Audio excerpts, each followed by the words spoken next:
shacabka ku nool degmada waajid ee gobolka Bakool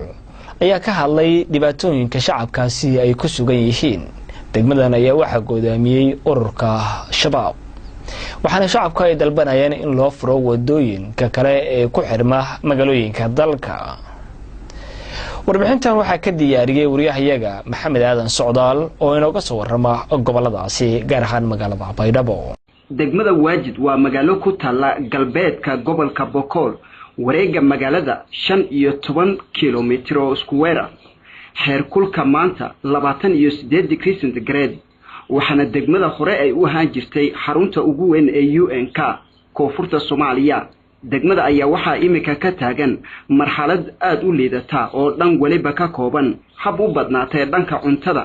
taasi oo dad badani ay u dhinteen halka kuwa kalena ay ku sii siqayaan. degmada waxaa bishiiba mar soo gala kareeto sida badeeco ganacsi haddii ay ka badbaadaan kooxaha maleeshiyada shabaab.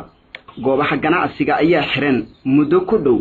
2 sano iyo hal bil, waxaana gabi ahaanba yaraaday dhaqdhaqaaqyada dadweynaha maadaama xayiraado dhan shabaab ay ka saaran yihiin degmada waajid aan jirin hab yaraate wado u furan degmada waajid. maanta waxaa TV-ga dawladda Jubbaland u suurto gashay in uu u kuurgalo xaaladda nolosha ganacsiga iyo qaybaha kale. qaar ka mid ah dadka reer waajid ayaa ka waramaya xaaladda degmada waajid, ayagoo dhanka kalena ka dalbaday dawladda Soomaaliya in loo furo wadooyinka xiriiriya waajid iyo gobolada kale. haye ما يسوبياس والله سيجارة لما يستك سيجارة كذا هيه يوم غروب ودياي هيه مرمر كون جات كذا مرمر أنت كان سيجارة كذا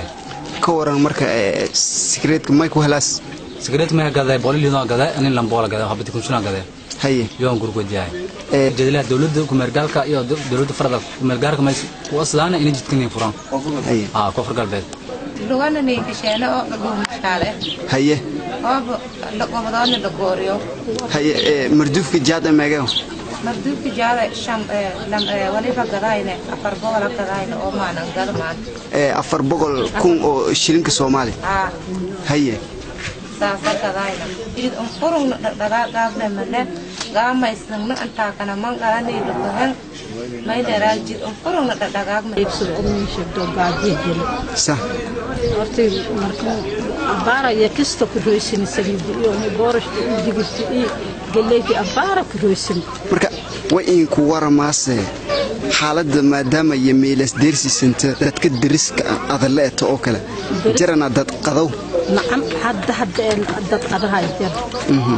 مركون سيدي مركز الناس عاوي كنا لهم كمشاريد وكرسل إلهم كي ولا مرق كرسل الناس عاوي كنا الناس عاوي إيجا في الدرجة وجد دقمد جود أبا هذا التالي ما إنكويني مبادنا فتجد من فرن وجد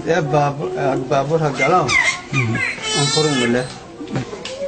مقالين سدية بدأ يبرنا ما أبورا وقالنا مدقال سدا ما كنول السفر ولا هي كنول سفر كينو ولا شيء نفذ فيلمه إيرنش السفر مقال داس هذا دقال دورتو عليك كويس سفروا ها أولا ولكلا اللي جرو أجانبي أو بنامه أو بعديد هو لدغتده